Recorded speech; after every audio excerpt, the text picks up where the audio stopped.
The webinar is held during the program Health3-2-1 that I am leading.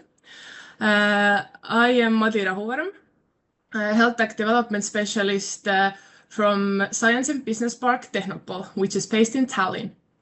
And today we are giving you the general overview of entering the UK market. You will hear about requirements, best practices, and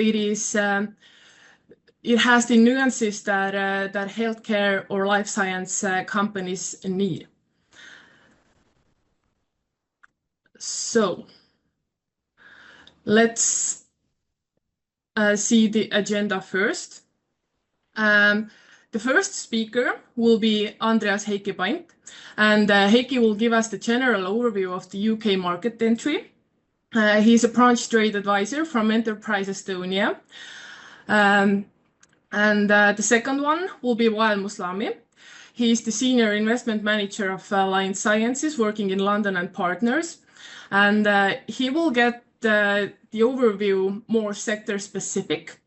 So you can get the insights how to enter the UK market or London market from life sciences sector. Last but not least, we have CEO and co-founder of Peder Medicine, which is an Estonian company, also based in Estonia, but also have an office space in UK.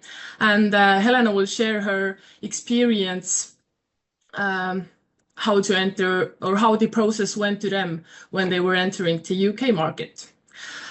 We will try to have a small Q&A session after each presenter. So if you have any questions, I kindly ask you to write the questions to the chat, and we can ask them from the presenters. We tend to end at 3:30. And I will kindly like to remind you that the webinar will be recorded, and the recorded session will be sent for you as well after the webinar ends. First, I will give you a small overview of the project, as this beautiful webinar that we have today is held regarding the project Health3-2-1, which is an Interreg program funded by EU. The Health3-2-1 aims to support life science enterprises that are from Sweden, Finland, and Estonia in the export process to the UK and US markets. The span of the project is 3 years. And during these 3 years, we are trying to help 35 of Central Baltic enterprises to export to the UK and US market. And the end goal is to get 15 active sales in these markets. So I would really like to emphasize that we are really trying to put together these very personalized pathways for these enterprises that are taking part to actually achieve sales in the target markets.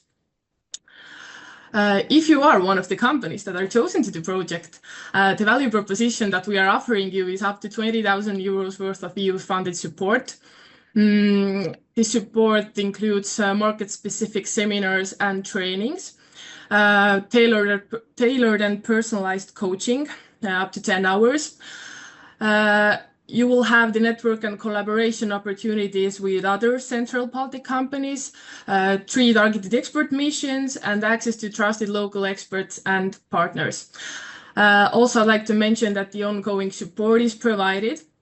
So if the project ends, we are still providing the companies with the partner organizations, giving them any kind of support to enter these markets. So if the project ends after 3 years, we are not going anywhere. We are still here to support you to get to these markets. The first activities that we will have are market introduction seminars. You are in one of these currently. So today we are introducing UK market. And here you can see the other dates as well. So there are 2 seminars for UK market and 2 for the US markets. And the registration links for these seminars I will send you with a follow-up email as well. So after these two introductory seminars are held during the October month, we are selecting the enterprises that can participate in the project.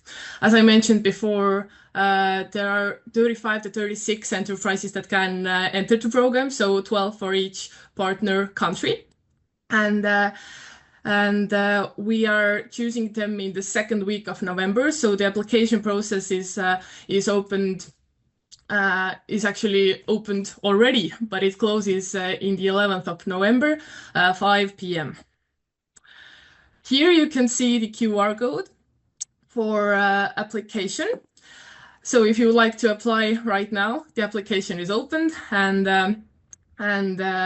you can do it right now. I will show this QR code later as well, so you don't have to fill the form currently, but yeah, here it is, and we are very eager for you to come and participate. There is amazing program planned for you, so I really hope you are considering participating in the project. So we are a few minutes ahead of time, but I would like to introduce the first presenter, Heikki Pant, who is the branch trade advisor in Enterprise Estonia, as mentioned before. And Enterprise Estonia is the agency that is responsible for innovation implementation. So Heikki, I would kindly ask you to start your presentation. I will stop the screen sharing so you can share your own if you wish. Thank you. Good afternoon, everyone. I will share my screen, and once you can all see it, I'll go to play. Can you all see okay? Can you see me okay? And the screen, please use your voice because I can't see the participants. Yeah. Can you see it? We can see you, but not the slides if you're sharing the screen. I am sharing the screen, but why can you not see the slides? I am sharing all participants. No. Now something is coming. Yes, yeah, we can see. It's coming now. Something is coming. And can you see now? Yes, we can. Excellent. I can see you all as well. Fantastic. So welcome, everyone. I'm glad to see there are people who are interested in the UK market. I will very briefly give an overview of the UK market. Where are the focus sectors? Where is the growth? And I will do everything through the prism of through my work as an export advisor. I am born and bred Estonian. I grew up in Estonia, but I have lived most of my adult working life in the UK, so I can kind of see the both sides. I can see that Helena will be presenting from actual side of the medical history, going through the systems. I'm very excited to hear about Helena's view, how systems actually work in the UK. But I will, as I said, I will give you a little bit of an overview, brief overview of my experience with the UK market. Now, how do we? Oh, here we go. Finally, the slides are moving. As I mentioned, the market overview, I will not stop too long. Britain is still the 5th largest economy in the world. It will become the 6th soon because India is growing very rapidly. I've put a picture here of the Downton Abbey because everything with the UK, everything is legacy systems, and also most of their wealth is inherited historically. Britain is still very wealthy country. There is a whole lot of money in here, and anyone who wants to get a share of the pie, you really have to test out your product and see if it's fit for the market here. Growth sectors, anything to do with technology is still growing. So as I mentioned a couple of times, legacy systems, the Nordics and the Baltics are about 10-15 years ahead with the digitalisation in the public sector where the UK is. However, in a private sector, many areas, media is a good example, where UK is it's 10, 15 years ahead of us in the Nordics and the Baltics with regards to digitalisation. So the growth sector, I would say anything to do with medicine is definitely a growth sector. Anyone who's interested in a report, which I will reference later on as well, I can share it with you, where Whitecap, that was commissioned by the Enterprise Estonia and the Ministry of Foreign Affairs of Estonia, who looked into the health tech sector and where the opportunities lie. I can share the findings of that report with you, and I will also tap the findings of that report. I will very briefly touch the NHS as the whole, as a colossal institution within the UK as well, and share some of my opinions about it. Now, coming back to the legacy systems, why am I showing you a Metropolitan Police speeding fine? I was unfortunate enough to do 2 miles over the speed limit in July. Now, end of September, I finally received a letter. So in July, I got done for speeding, going, instead of 20 miles an hour, I went 24 miles an hour. 2 was allowed. So 2 over the limit. 4 months, pretty much 4 months later, I got the letter through the post. I got a link so that I could fill out all the stuff online until I get to the last page, and it says, well, you still have to submit everything through the paper. And the paper was sent through the post. So anyone who actually sets up a legal body in here as well quite often finds those legacy systems where it just says, oh, by law, we cannot process admissions electronically. So it is changing very slowly, but you will find most of the stuff in here still goes via the post, and your fixed address is enormously important. I don't know why, but still, even when you register a company in here, registering company is very easy, but you still find in a lot of the areas they still cling on to the fixed address notion. As I said, the NHS. Some of you probably know fair amount about the NHS, has their own stories with regards to NHS. It is an institution with an astronomical budget. It's over 205 billion per 2024. Is for the England, Scotland, Wales, and Northern Ireland combined, it's over 205 billion pounds. Good point to reference it. More people work for NHS than we have people living in Estonia.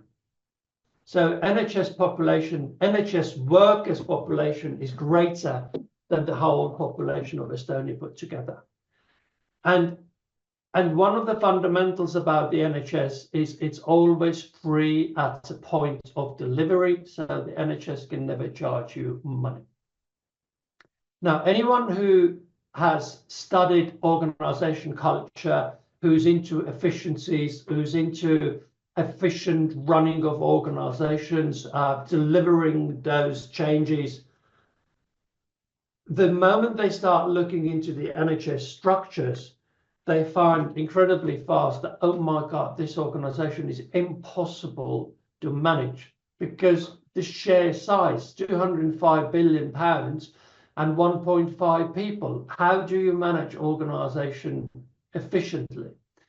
And in terms of the sort of cultural aspect, NHS is at the elections, it's always a political football. So in the UK, there's a two-party system, or in England in particular. So you have the Labour Party, which is the Workers' Party, and you have the Tory Party. So the Labour Party is seen as somebody who can kind of manage NHS. They can reform it and they protect it at all costs because Labour Party is associated with the trade unions. And of course, the Tory party has always been seen as somebody who wants to privatise different aspects of the NHS. And you see always in the protest marches, NHS, save our NHS, it's not for sale. And the privatisation is always used as this incredibly dirty word. That the Americans are coming here, they're trying to privatise our NHS, and the British medical system will become like in America, which are all based on private insurance.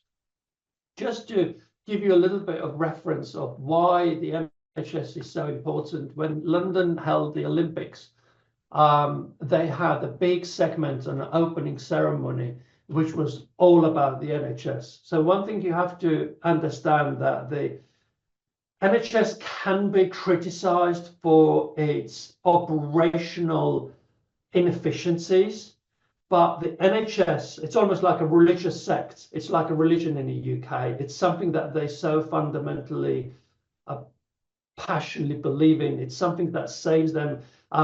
It's something, as mentioned, it's free at the point of delivery, which means that people who are less better off also have a fair access to the medical system. That's why it's so important for the whole British psyche. And therefore, I think despite its inefficiencies, it's still very, very, very much considered as one of the most fundamental institutions in the UK.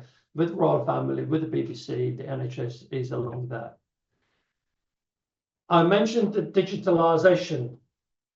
So in 2011, NHS went ahead, the government went ahead, they tried to digitalise the patient record system, electronic patient records.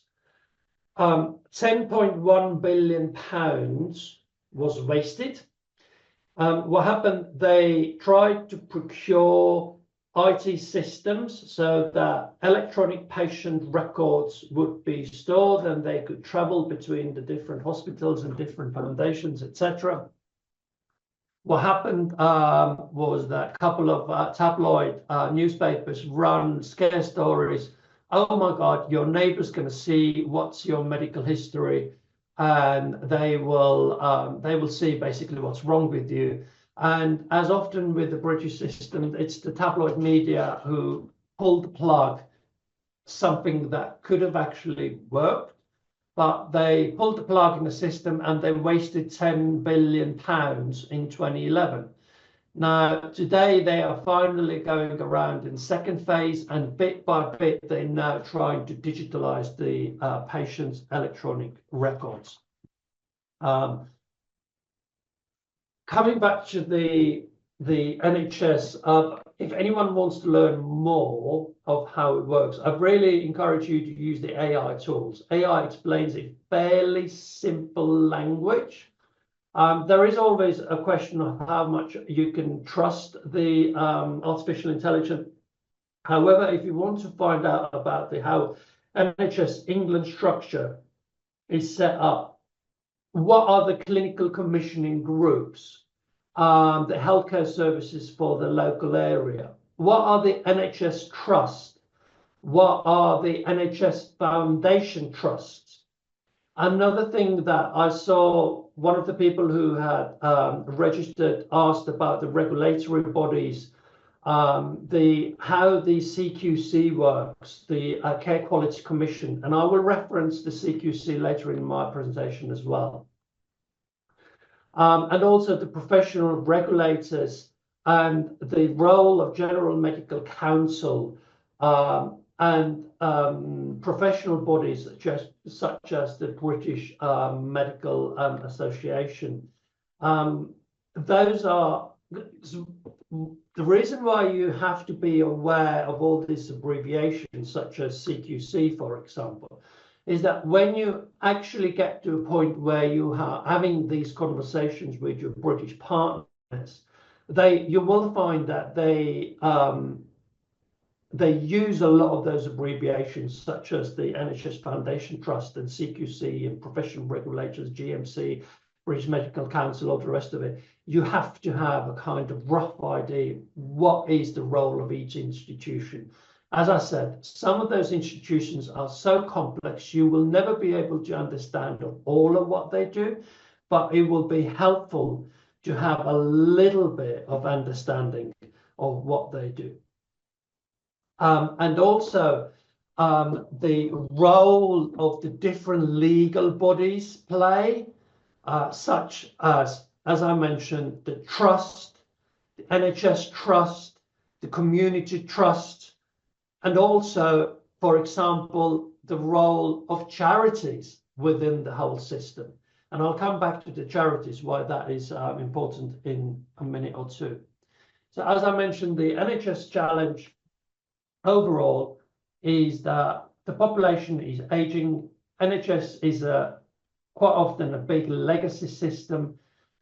We had, Madeleine knows that she's in the UK at the moment. 2 days ago, we had at the embassy a group of Estonian companies, and we had a group of, I remember I spoke to an Estonian doctor who works for the NHS in Brighton, and she said it's incredibly frustrating because so many of the scans, they're not moving electronically. They're still, I mean, it's pretty much, they're still being faxed over. So there are a lot of legacy systems which are being used, and the challenge for the NHS is to modernize it. Because it's so fragmented, it's almost impossible to do everything centrally. So a lot of power is being dismantled around various trusts, and it's also operated between the different countries. England has its own system, Scotland has its own, Northern Ireland has its own, and Wales has got its own system. As I mentioned, the role of the charities. So here is an example of my blood test results, which were taken on the 7th of July. And you can see I've marked out some of the areas, which is the sort of my medical data. But at the bottom of my blood test results, you see it's Imperial Health Charity. You think, like, what is that health charity to do with my blood results? But the reason why sometimes they use charity model is to do with funding. It's the so the Imperial Health Charity operates within the Imperial NHS Trust, and I would encourage you to look into why are the charity legal models being used in the UK. I think there are over 1 million registered charities in the UK.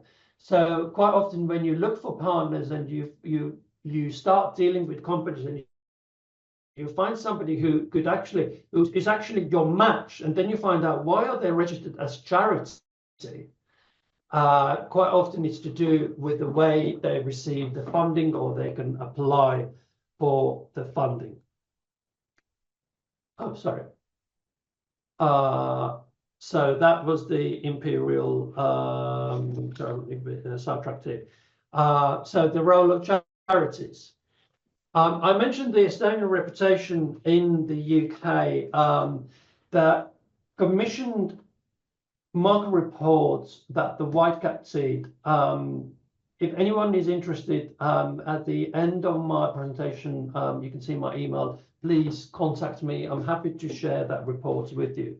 So what was being looked into, where the opportunities lie.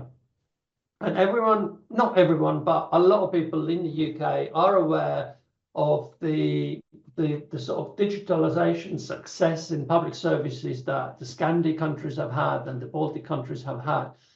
And the sort of delivery of patient care solutions and services was something that many companies marked down. Improving population health and wellness, promoting healthy living, that was a quarter of companies marked that. And remote patient care, telemedicine is something that potentially could have a gap on the market. market, a huge area that is a lot of investment is going into that particular area. So as I said, I'm happy to share that report's findings. It's quite a big reading, but if anyone is interested, please contact me after this and I will share it with you. Very briefly, how do you enter the UK market? So from my experience, and I'm sure Helena will explain it to you later on as well through her lens. In my experience, I think there's 3 pillars that you have to base your market entry on. So first of all, of course, it's the market research. You find out whether your product is fit, who are the competitors on the market, who is your customer, who is going to be your paying customer, that's the financial model.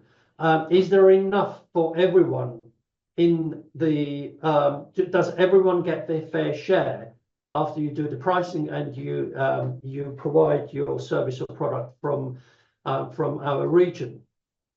And also, one of the most fundamental things that I would start from, of course, is compliance. You have to realize that UK sits in a different legal framework compared to the European countries. If UK operates the precedence-based law, in Estonia, Latvia, Lithuania, and in Finland, we are on index-based. So it's just the way the law systems are set up. I'll come back to the compliance in a minute. The second pillar, of course, is the finding the right people to talk to. Again, here's a picture from 2 days ago. Sorry, 3 days. On Monday evening, this was at the Estonian Ambassador of Residence reception for companies. So once you have got your service in place, you know that you want to target the UK, you have to find the right people to talk to collaborate with, who have got the right links. Share idea that you think you've got a fantastic service. You want to talk about your service that you think is so amazing and that could totally fit for the UK structures. The idea that I have met some people who said, well, I sent them the email, I never heard back, so it's just kind of given up.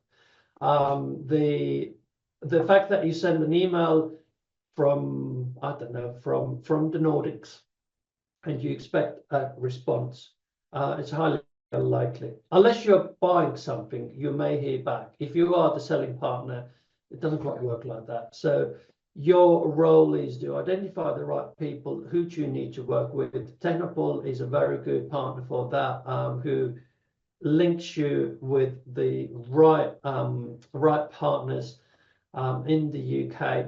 And once you've found your right partner, you go into collaboration model and you find out how does the model work for you? Does it fit into the UK system and the with the compliance, with the legals and all the rest of it.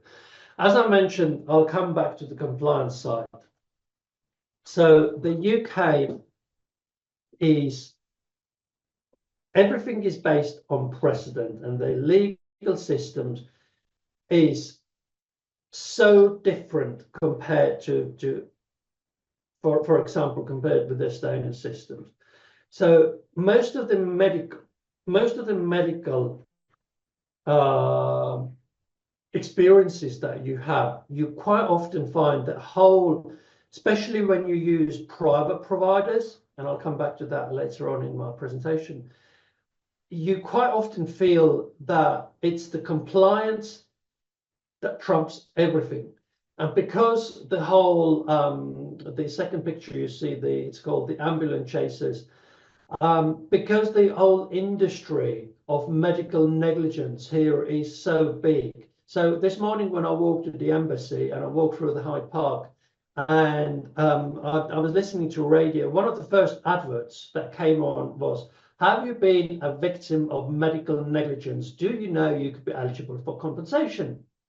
And it's all these no-win, no-fee lawyers who are targeting patients who've either had NHS treatment or treatment through private providers. This legal framework where you've had some medical services provided to you, still 3 years later, these lawyers are constantly selling themselves that did it not go well? Do you know that you could be eligible for compensation? Contact us, and there's no win, no fee. If you don't win, it's not going to cost you anything. If you win some compensation, you will have to share some of the proceedings of the legal case that you came out on top of. And the reason I thought, how can I explain the legal compliance in the most simplistic way to the Nordic audience? And I came to the conclusion that sauna is the best way to explain it. So this is David Lloyd's health club, which I go to. And once you've done your workout, you sometimes want to enjoy the sauna. And the way David Lloyd's, the big corporation, treats the sauna, anyone who knows Finnish sauna, the idea is that you have a heating unit where you pour some water onto the stove, and that's how you enjoy the sauna.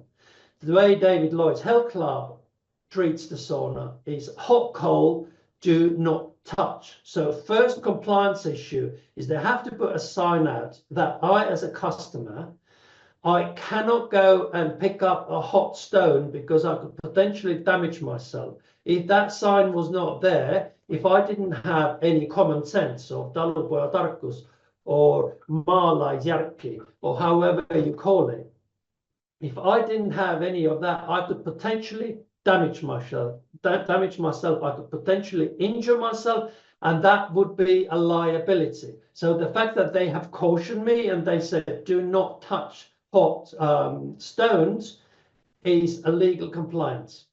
And then later on, they go on and say, please do not pour any water on the electrical coal. So basically, I'm going into the Finnish sauna where I'm not allowed to put any water onto the stove. That is their understanding of compliance. So something as a product that was designed to be enjoyed through the compliance and legal litigation, they have come to the conclusion that the best way to enjoy the Finnish sauna in the UK is by not putting any water onto the stove. So of course, if you have a private sauna, you do that at home, you free feel to put as much water on the stove as you like. But if it's in a big corporation, that's how the medical compliance, the sort of compliance issue has been treated. As a very, very last slide I'll share with you is from my own personal experience. A couple of months ago, I was referred through my GP the first question the GP asked was, do I have a private medical cover? I said, yes, I do have a private insurance as well, because I started paying into it many, many years ago, and I thought, I've never used it, I might as well use it. So she wrote me a reference letter. She said the NHS waiting is it's going to be about 12 months to 15 months. I said, okay, well, I need this thing treated. So I went through the private, and the experience as a patient, I can tell you that the way everything was designed was, me as a patient need, I'd never actually felt through the process that they were actually trying to treat this actual thing. So every time I had a problem, so they were dispatching me the medicine at home. And of course, the medicine wouldn't arrive. So a week and a half later, when I contacted them, every time I had a conversation with them or I wrote to them, the instant response was, ticket was raised, issue solved. Ticket raised, issue solved. Ticket raised, issue solved. What happened was I didn't have my medicine. So that you could see that their systems were built on compliance, because the CQC was their regulatory body, Care Quality Commission. And if I were to sue them later on, so they had a track record, ticket raised, issue solved, ticket raised, issue solved. But in the end, I didn't actually have a proper service. I didn't have my medicine. Finally, it did arrive, but at no point I actually felt that they were trying to actually solve my issue. It was more everything to do with the compliance and the CQC regulations. So I'm sorry to mention it so many times, but I thought hopefully it will be a bit more through the UK experience of how the legal compliance works in the UK. Hopefully that was a bit of useful to you. And as I said, if anyone is interested in any questions you have, please feel free to contact me. Molly, do we take questions at the end of the webinar? Yes, thank you so much, Heikki. And if you have any questions, you can always write them to the chat bot. You don't have to wait till the Q&A session. You can fill it continuously. So thank you, Heikki. That was a very great presentation. And as Heikki also mentioned, I am... Sorry? Okay. You've taken control. Nope. Do I have to stop my slides, or you've got control? No, we can see the slides. You can stop this sharing the screen from your computer. It should be like the upper part of the screen. Oh yeah, sorry. I think because the Zoom doesn't like, my computer doesn't like Zoom at all. We're there now. Thank you. Good. Thank you. As Heikki mentioned, I am able to be in the UK currently to get like the best contacts for you guys.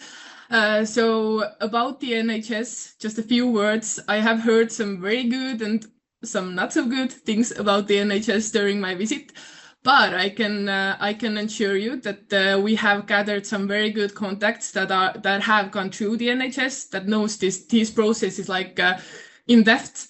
So in these thematic seminars that we will have for the enterprises that are chosen, we are like, if you have the wish to sell to the NHS, we are just taking your company and looking like all the possibilities and maybe some pluses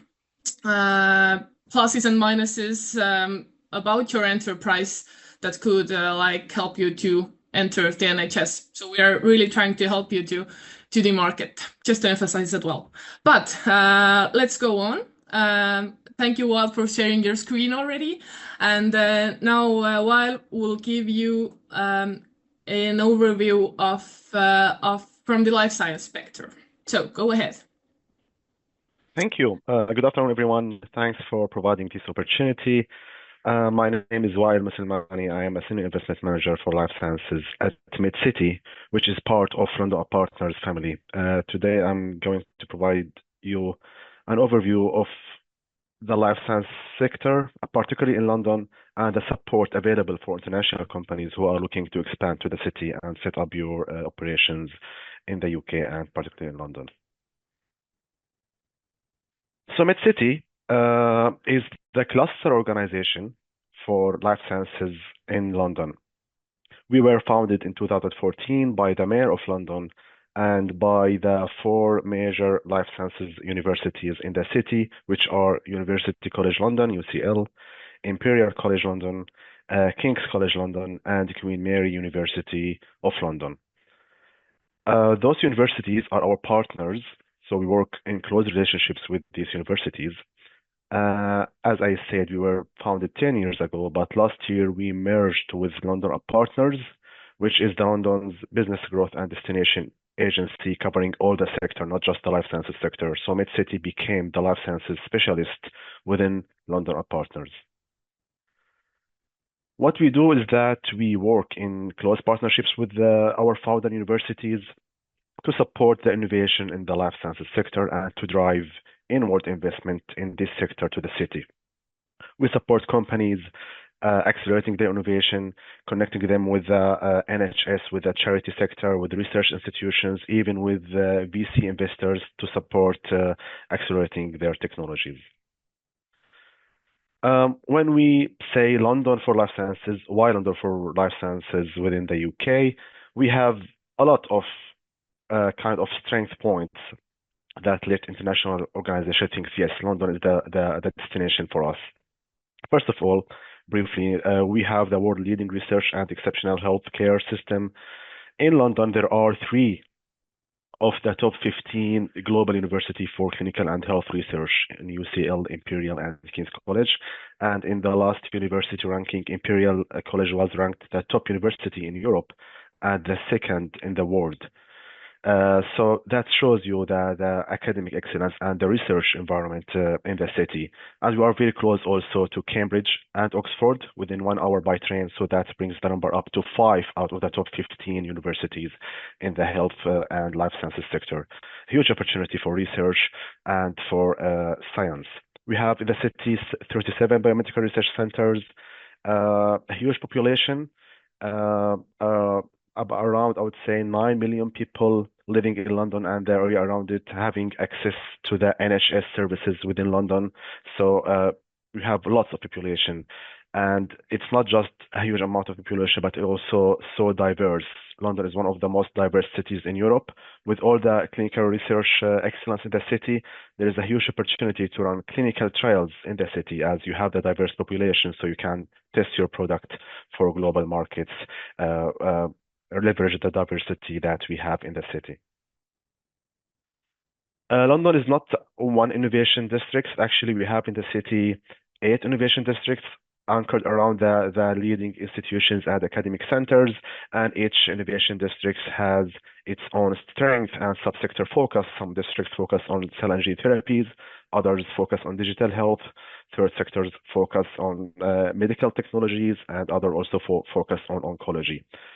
We have at our MedCity website have kind of launched an interactive innovation districts map of the city, where you can navigate all the stakeholders within each innovation districts. Who are the universities? Who are the academic centers? What are the large pharma in each innovation district? And kind of all the life sciences stakeholders, including the lab space and R&D centers in each innovation districts. That's a helpful resource for you to navigate when you consider moving to London. From commercial perspective, and as most of you are industries looking to expand to the city, we have a thriving life sciences industry ecosystem. Over 2,500 life sciences companies have presence in London, out of about 7,000 across the whole UK. So more than a third of the company have presence in London. The sector turnover is huge, with over 11 billion sector turnover in 21-22. And there is a high concentration of kind of top pharma R&D sites in the city. We have MSD Discovery Center being built, Novo Nordisk, the largest company in Europe, pharma company, have established their innovation hub in London recently. Eli Lilly has announced last week that they are opening the new gateway labs in the city to support industries, with also obviously GSK and AstraZeneca with a strong presence in the city. It's a huge kind of presence for top pharma companies in the city. Every year, we have also 90 new life science companies established in the bunker as a mix of spin-outs from universities and startups companies. Every year, we have 90 of these. And since 2020, we have 8 life science companies who have reached unicorn status, more than any other city in Europe. We have the talent pool within and from London University. Every year we have more than 75,000 graduates in the life science sectors, a mix of postgraduates and undergraduates, bachelor degree, master degree, and PhD coming to the market. There is a huge talent pool to select from and to hire for your company. Access to finance is a great strength in London.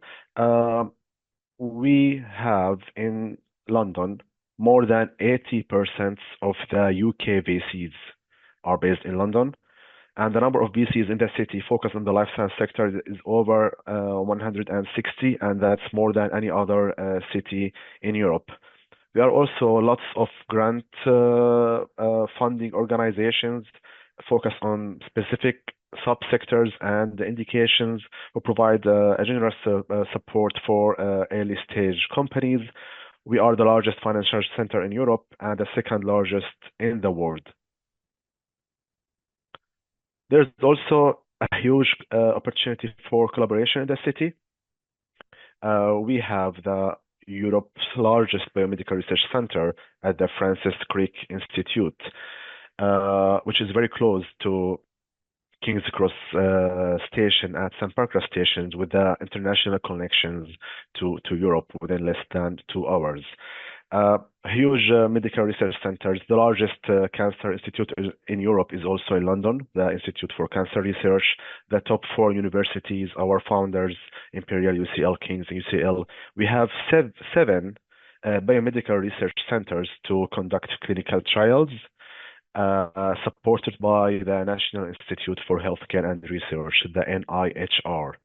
And the NIHR is the main funding body for clinical trials in the UK. They are really happy to speak with international organizations to guide you on the right clinical research centers, to support you with the design of the trial, and even to connect you with the right principal investigators in the city, where you might have a collaboration opportunity, run a clinical trial here, and even apply for public grants without having an entity in the UK yet. Just by partnering by a UK-based institution, you can apply for public grants here.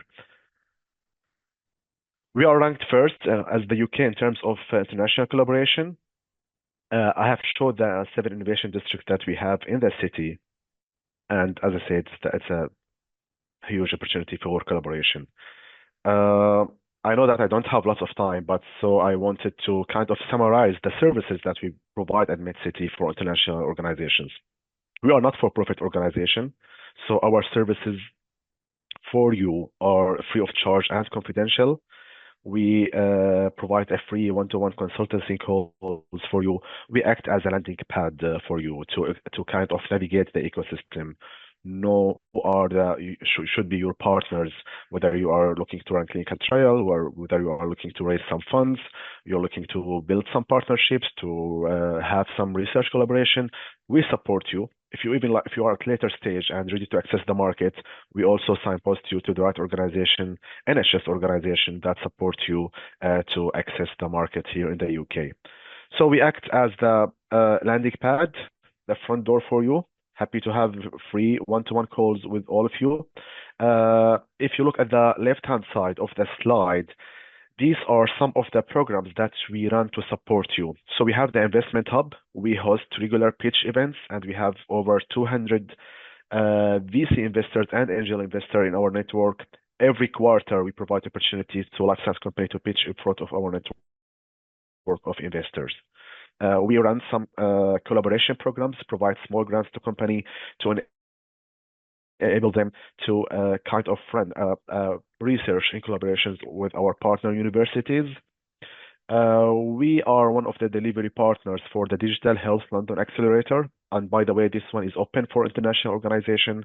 For any company with a digital health solution that meets NHS challenges, you can apply for that program, and we are one of the delivery partners for that one.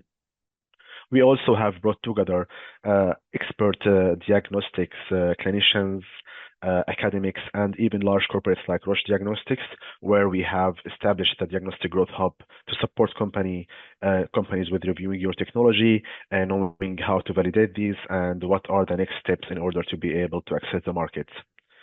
Our support doesn't stop when you come and land the city. We also support you with expansion from the UK. Last week, we were in Japan attending BioJapan, and every year we lead the UK delegation to BioJapan, and we have a trade program to support scale-up companies in the city with the trade missions to expand from London to Europe, to North America, to China, to India, to the Middle East, with programs that provide free of charge support to companies. We only want to support kind of drive economic growth in this city, and that's why most of our services are free of charge. We work also with real estate developers acting in the life science sectors. We have connected together all the lab providers in the city, and we are a lab space for them in the city. They don't need to reach out to every single lab providers. They can just have a call with us where we are able to advise them and connect them with the all of lab providers who have a suitable space for them. What other aspects that we can help you with? So as a team, we are life science specialists. So we provide you with a consultancy on the ecosystem. There are kind of the opportunities to build some partnerships and collaborations. And as I said, signpost you to the right organization to support you. But we also work with other partners who have expertise in different areas like regulatory requirements, some financial firms, companies to provide with banking solutions, office providers, recruitment agencies. We try to cover all the kind of the needs that you might need before you set up in the city. Those partners are also happy to have an initial free of charge call with you to let you know what would you need, what are their services, and then you can decide to commission them to do some work for you, for example, immigration advisors or things like that. But we kind of the first point of contact, and we can support you in your journey to set up in the city. That's briefly what we can do to support you. I tried to make it short to stick to the time. Here are my contact details. Please feel free to reach out to me, even like either directly or through Temple Science Park, and we would be happy, as I said, to support you and to understand your needs kind of on one-to-one basis to advise accordingly. Thanks again for this opportunity, and I will stay in the call till the end of the webinar to answer any question that you have. Thank you so much, Val, for introducing the opportunities in London through London and Partners. And I would like to emphasize that we also plan to work with London and Partners during the whole program. So if you're interested in specifically London market, then these are just amazing partners for your landing here. But let's stay in schedule. Now Helena Iavu from Better Medicine will share you her real experience, how to enter the UK market. So Helena, the floor is yours. Would you like to share a screen as well? Yes, I'm just trying to figure out how. So normally we use Google Meet. Okay, I think I figured out. Okay. Oh, I have an issue. My MacBook wants me to open system preferences to share. So what I might have to do is actually log out when it refreshes and then log back in. We'll wait for you. Thank you. Sorry. Maybe Helena, you can just quickly send me your slides and I can share the screen for you.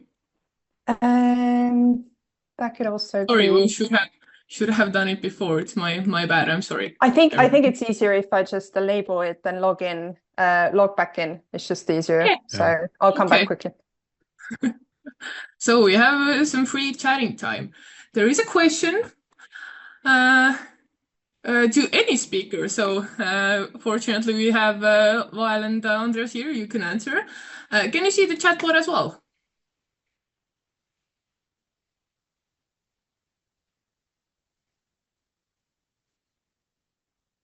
I will be joining next webinar as well. If I'm invited, I will enjoy. We will invite you, Andres, for sure.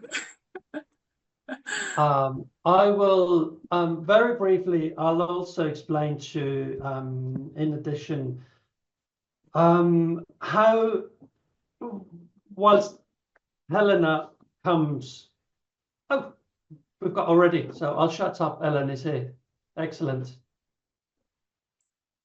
Okay, can you hear me now and see and everything? Yes, great, Sorry. thank you. Sorry for the technical trouble. So hi everyone, really nice to meet you and thank you for all the other presentations. It was interesting to hear, and with especially Heikki, I've shared all the similar troubles personally. So I actually live in the UK. I've been here almost 10 years now. Came to study and stayed over. Essentially, but I'm here to speak to you about entering the UK market. I'm a co-founder and COO at Better Medicine, where we're looking to redefine oncology diagnostics in medical imaging. It's a very big topic, entering the UK market, so I'll try and do it as shortly as possible. Just quickly about me in terms of my background, my whole career, I've been focused on healthcare, worked for a pharmaceutical company called MSD in the UK, or Merck, as they're called in the US, where I worked in the strategy office and also led a couple of drug brand strategies. Then I thought corporate was enough for me and moved over to Livy, which also has a second name, which is Kru, and it's a Swedish-based health tech company, which aims to build more accessible healthcare by offering their virtual services to over 11 million patients in the UK, so telemedicine, mental health services, etc. And then I moved to, or I became a COO at Better Medicine, where I kind of wear multiple hats, act as a jack of all trades, make sure we develop our products in a compliant manner.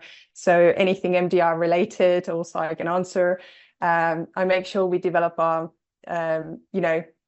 do financial planning and strategic planning on time. I help with fundraising, etc. So it's a very varied role, and I'll tell you more about what we do at Better Medicine. And it's based on my experience, the entry to the UK and things we've learned here. So every company and every journey is unique. So again, all I'm kind of trying to do to you here is really give a quick snapshot of this. So at Better Medicine, we focus on two main problems. First, one being that cancer is often diagnosed incidentally or simply too late. Studies have shown that, for example, over 60% of kidney cancer cases are detected incidentally, and detecting lung cancer early increases your chances of survival by 6 times.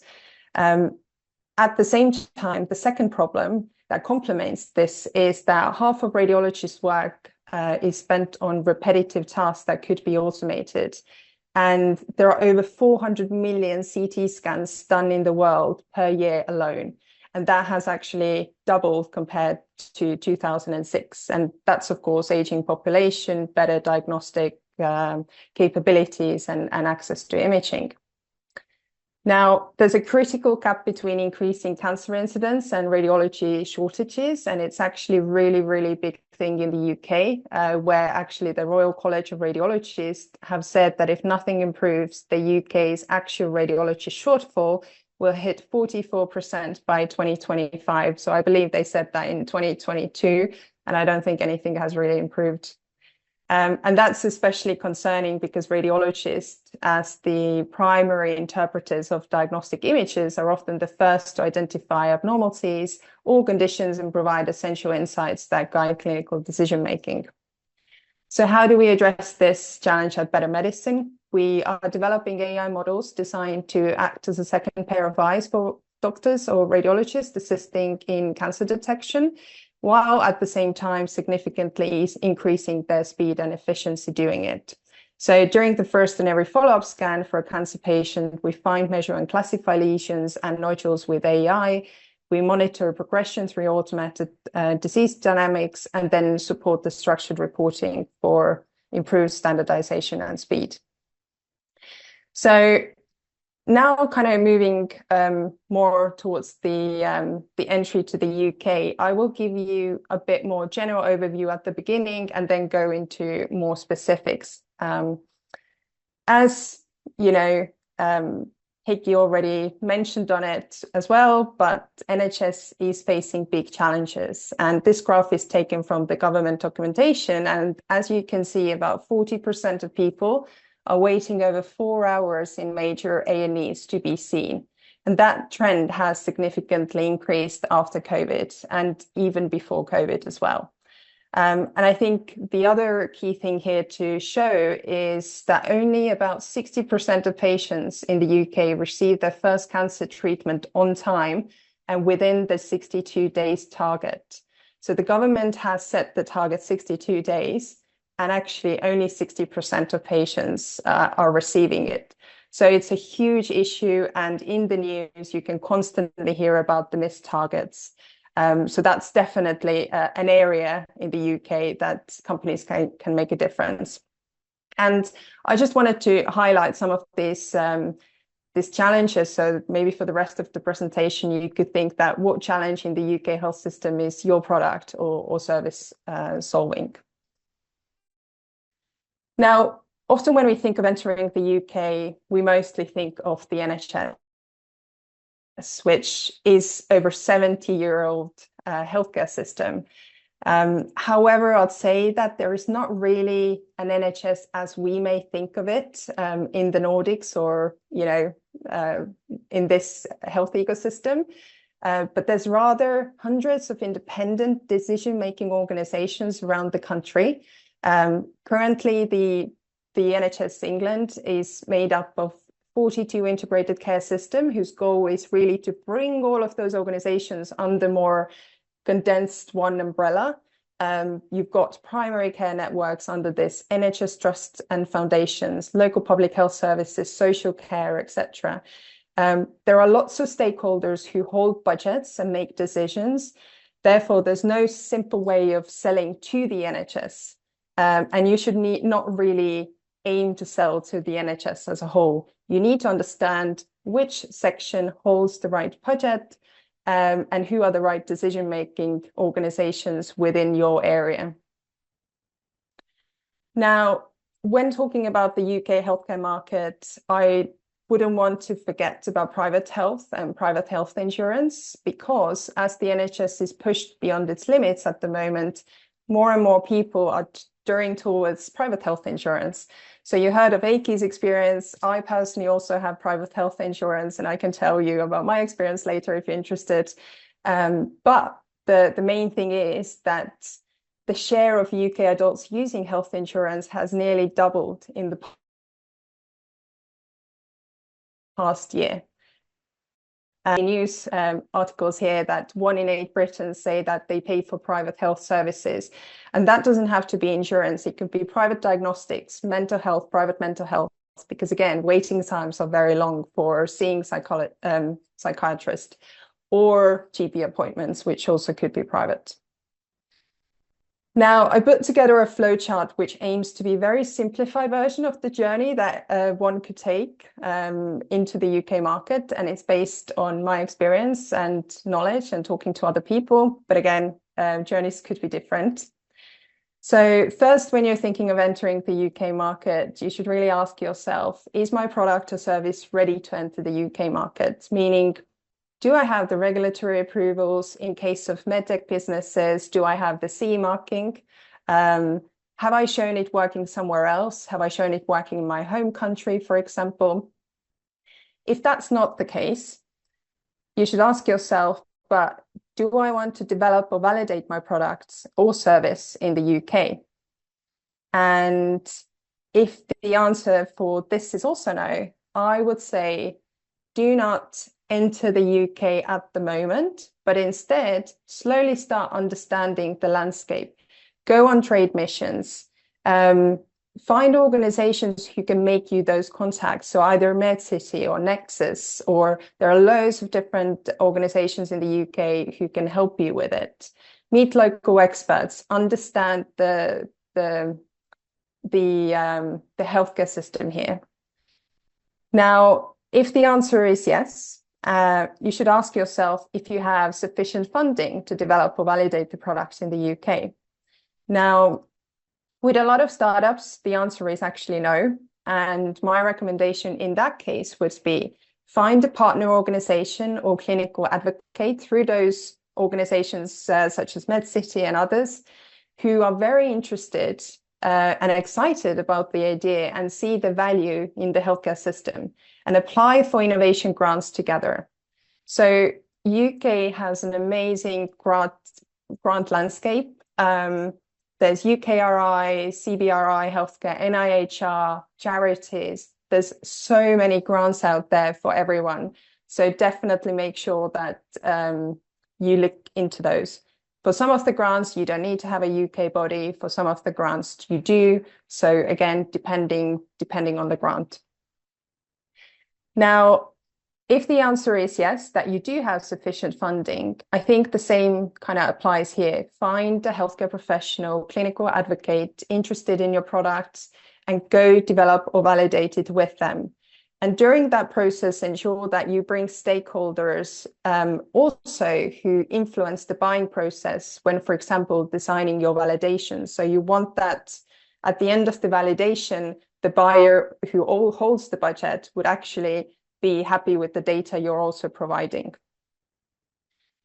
Now, let's say you have all the regulatory clearances, you've got some experience, you are ready to sell the product. My initial recommendation, based on my experience, would be to try and identify other B2B or even B2C customers, depending on your products, and go after them first, such as private healthcare providers, medical device pharma companies, or health insurers.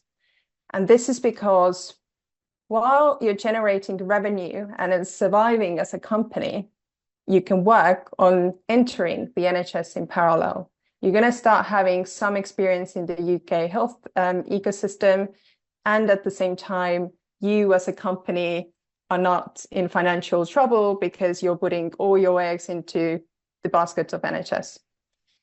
If you are targeting the NHS as your first customer, be prepared for very long buying cycles. It can take up to 2 to 3 years, and really ensure your company can survive. Either you need to bootstrap longer, you need to live off grants, you can target angels, family offices who are kind of not looking for returns within the next 10 years, as VC funds often do. And during this time, you can then build the right evidence and key relationships and actually sell your product to the NHS. But I would say also the fact that be aware that because of this distributed decision making and organizations often not communicating with each other as well as they could, your first sale and your second sale and your third sale to the NHS are as hard equally. You start achieving the economies of scale only later, probably on your 10th sale or maybe your 8th sale. So just be mindful that that is also a challenge. So there are a couple of main ways to enter the NHS. So pilots, partnerships, and service provider agreements or procurement frameworks. So I'll quickly talk through what they are. Pilots are early stage experiments. They may or may not be funded if it's a very innovative technology. And they're short term, 6 months to a year and a half, roughly. And they're done in partnerships with an NHS provider such as GP Practice or NHS Trust. What to look out for is a very well-known phrase in the UK when talking about pilots is death by pilot. And we don't mean here the airline pilots, we mean the actual project pilots. Because often clinicians, they really recognize the advantages of specific products and services, and they really want to use it and implement them. However, they don't have the purchasing authority, and then they want pilot programs. Now, startups often agree to these pilot initiatives because you want to show commercialization to your investors. However, oftentimes those pilot programs may not actually materialize into monetary terms. So again, when you start those pilots, be clear about what are the next steps. Understand the purpose and the next steps of the pilots. With partnerships, these are bigger projects where the actual technology or service is tested within the real world patient pathway. They're often funded, can last up to a couple of years. As an example, there's an AI medical company who redesigned together with an NHS organization the breast cancer screening pathway for patients. And then they formed a partnership to actually validate that and kind of do a study around it. And then service provider agreement procurements, they're generally meant for more established companies who have a track record of working with the NHS. So as an example, Livy, where I worked previously, we applied for tenders and procurement only after having done multiple projects with different GP practices and primary care networks and other organizations. So you need to have that experience before actually being successful in procurement. Now, when it comes down to the business case for the NHS specifically, the focus will be on defining cost benefits. So you need to understand how each benefit can be monetized and reported. This is taken specifically from medtech kind of reports, but I think it also applies for other health technologies, not just medtech. So the first one being cash releasing.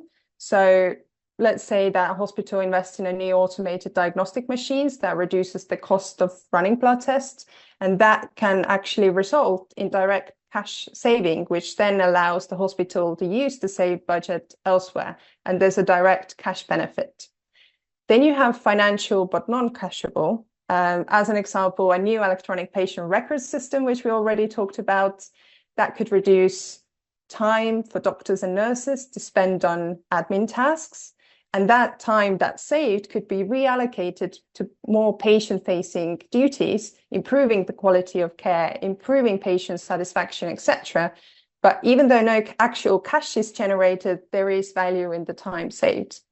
Then you have non-financial. So example of this is installation of a patient portal where patients could see their overall test results. And maybe it reduces their anxiety waiting for the test results. Again, it doesn't benefit directly into monetary terms, but it significantly improves patient trust and engagement with health service. And I have personal experience where I had to pay £50 to get access to my health records in the area that I live in because they don't provide that online service. And I complained because it's against GDPR that I have to pay £50 for my own data. But because it was such a long journey and I needed the data straight away, I just paid the cash and got my data. But it just shows, for example, how dissatisfied I was with it. And then you got qualitative. So essentially, let's say there's a digital mental health that offers virtual consultations or therapy sessions, mood tracking, etc. Again, the app itself may not generate direct monetary benefits, but the qualitative improvement on better mental health for patients and the outcomes from it can lead to better social and health and economic outcomes because people can go back to work and they can get on with their lives.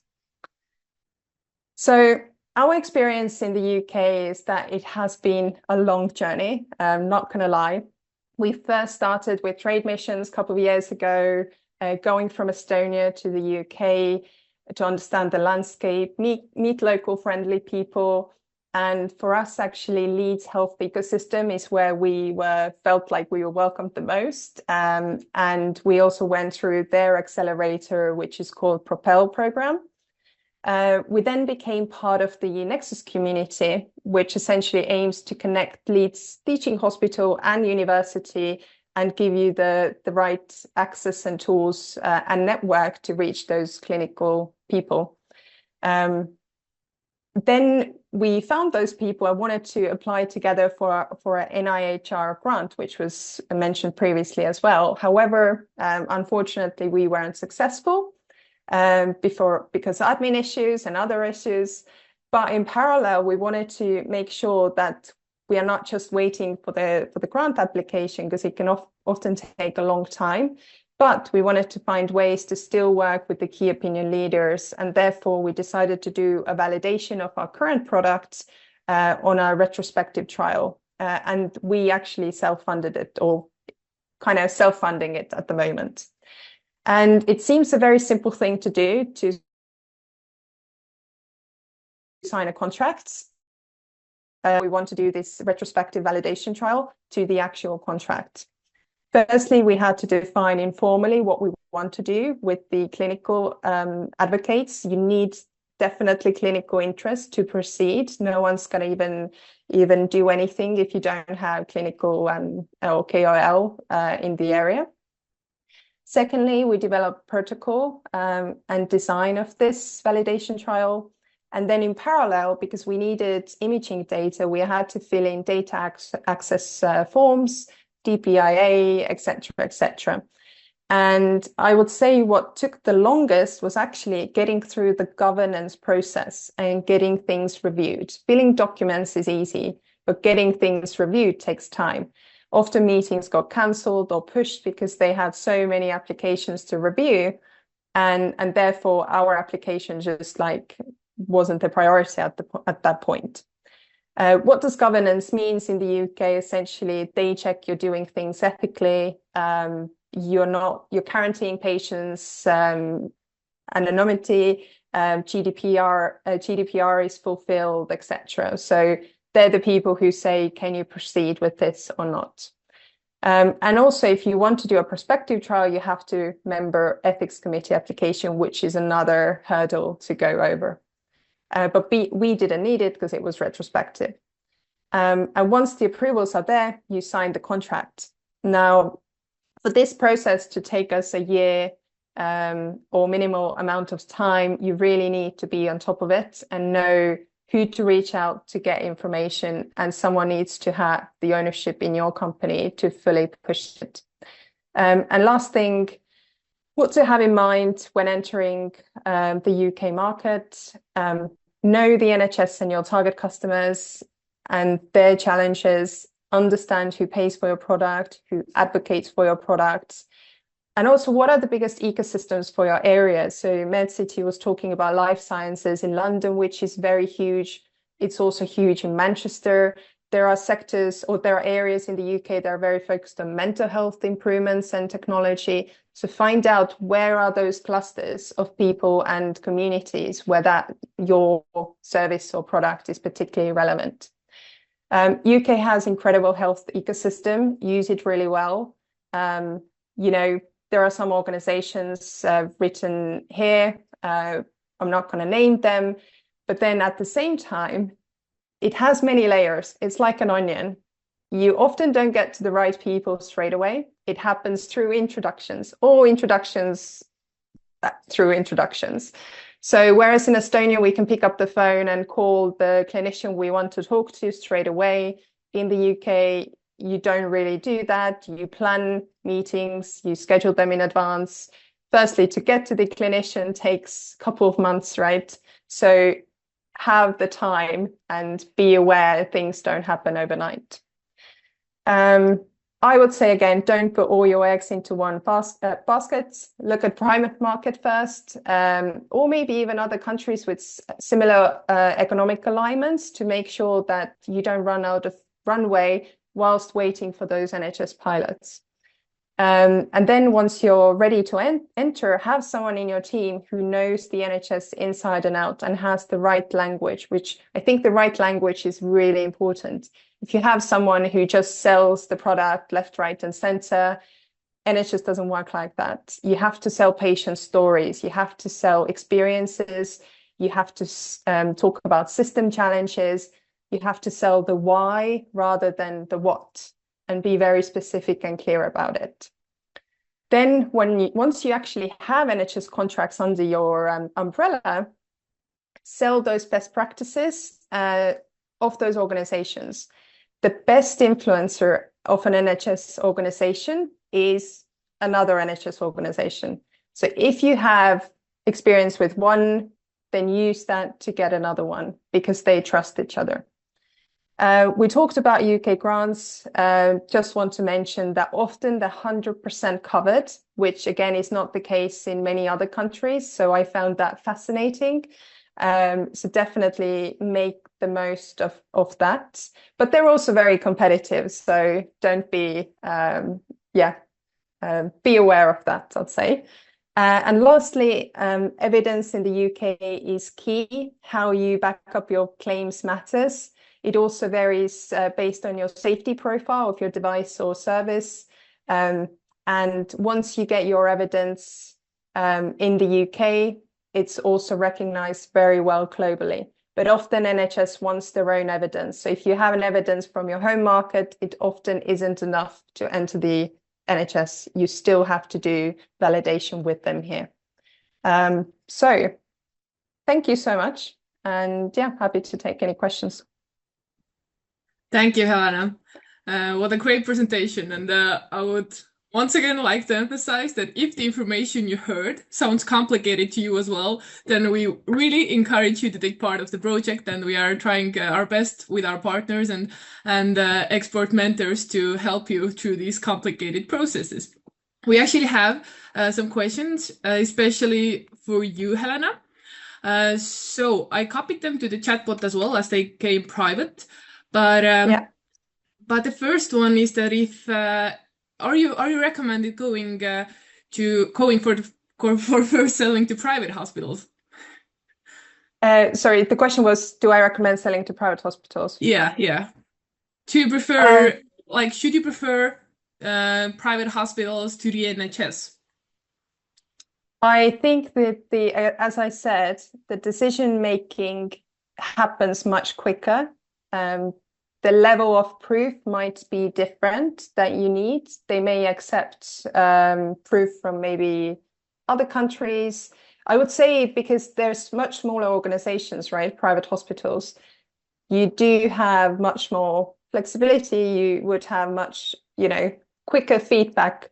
Whereas again, as I talked with the NHS, it can take very long time. Sometimes there are resource problems. For example, with us, we're currently hiring a research nurse that would be able to identify the specific images that we need for our validation. And just hiring that nurse is already taking months and months and months. So if possible, try private. And at the same time, then you have experience in the UK, which you can then also show to the NHS. But again, that's just my Can I come in here, Ellen, as well, and support some of your arguments here? So some time ago, we did a call with Leeds Digital as well, and we looked into because as Ellen, as you mentioned, the private insurance level in the UK is growing a lot, and we kind of thought, hang on, private hospitals could be the key into the market. And it all depends on what is the service you're offering. So if you go in with something that is really, really specific, like AI-based migraines or whatever, you're looking into the scans, something, so it could be that your product only has the scope in the big NHS foundations.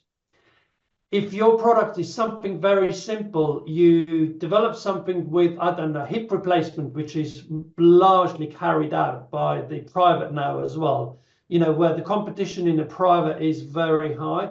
It could be that something that is fairly standardized, you have more chance of getting through the private. If you are very specific and unique, it could be that in the private sector, that just isn't the scope for your product, and you have to go through the NHS, and you have to jump through the loops that Helena just described to you. Thank you for the answers. We have second questions as well. And the question, I will just read it. We don't have access to the costs associated with current standard of care for our products' typical use cases. How can we gain such insights? Would you improve the accuracy of our cost-benefit analysis? And I guess this one was for you. Oh yeah, sure. Do it. Oh yeah. Yeah, just I would say that we have a Life Science Insights team. So if we can learn more about your product and your typical use cases, then we might be able to provide some insights for you. Then you try kind of to improve the cost benefit analysis. Just wanted to add that we have that service. We're happy to support with that. Sometimes we provide really good insights. Sometimes that insight required is not available easily. So you might have to try other routes to get that. Yeah, I would agree. I would say partner with an organization who does this type of cost benefit analysis and try and understand whether they can help you or even consult you on where to find the information. Thank you. And one more question to any of the speakers. Does a particular region of the UK stand out as particularly good at AI machine learning applications in healthcare? I mean, I can say definitely Leeds. I can promote Leeds in here. They've been really interested in that area. They've got a lot of research going on themselves, so that's definitely one of the areas. I know in London there's also a big community within AI and machine learning. Again, it depends. AI, machine learning in life sciences, in diagnostics, in there. That's quite a broad terminology, but yeah, essentially there are communities. I would add, yeah, if you're looking to London, then in London, particularly, it's gonna be the Knowledge Quarter or the area around King's Cross area, where we have the Google Meta and Google DeepMind, whose CEO has just been awarded the Nobel Prize for their AI machine learning protein fold prediction tool, AlphaFold. We have some drug discovery AI companies like Benevolent AI also based in that area, and Novo Nordisk has opened their digital health AI innovation hub in that area as well. I agree with you, Helena, that there are other areas in the UK that might be good, but just wanted to say if it's for London, then that area in London, the Knowledge Quarter is the one in London. Yeah, I would also say the same. In Imperial, for example, in London, they are just hugely developing the AI learning and the machine learning. I think in White City, they just opened up this new, the whole campus thing. And they, as for, well, agrees with me, but a lot of the money is in London, but the competition to access that is also in London. So if you have to find, there is no right or wrong answer here. You have to just find which area suits your products the best. And there's a lot of trial and error methods. And I was going to make one quick comment as well, and I'm sure the other panelists can agree with me. So sometimes when you follow the debate around the NHS, as I mentioned, the money in the NHS is about 14 times the size of the Estonian all economy put together in 1 year. So it is, 205 billion is astronomical amounts. Whenever NHS is being discussed in the media, you hear phrases like state of emergency, it's at collapse, it's cut to the bone, it's on its knees. It's this, whenever you deal with the NHS, you have to get used to the language that everything is emergency. But in real life, things tick along quite well, and it kind of works, but there's a lot of sort of emergencies being applied. So when you see that kind of language used, I wouldn't run off or get scared about it. I'm sure Helena and Weil, you can support me on this one. Yeah, I mean, definitely. And maybe this is where you can look at where they think the emergencies are in, such as, again, cancer waiting times.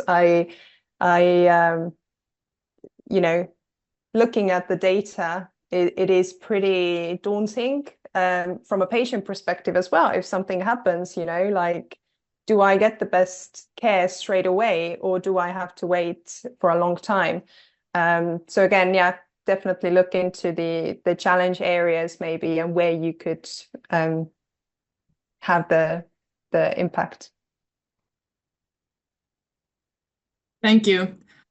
So let's we have actually one more question. If you have time, I would like to ask it as well. So how can we improve our chances of something concrete continuing after, say, a pilot with an NHS customer? I'd like to answer that one. Good question.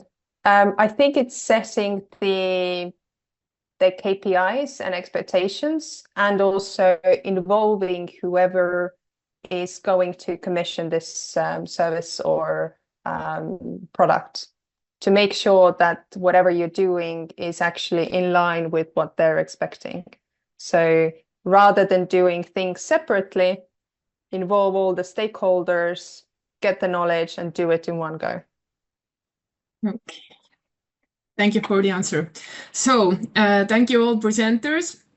all participants. I would like to remind you that the next UK webinar will be held in 29th of October. But if you have at the same time the interest and to enter the US market, then we will have the US market webinars as well held. And I will send you the registration links through email with the application form that you can participate in the project as well, apply to participate.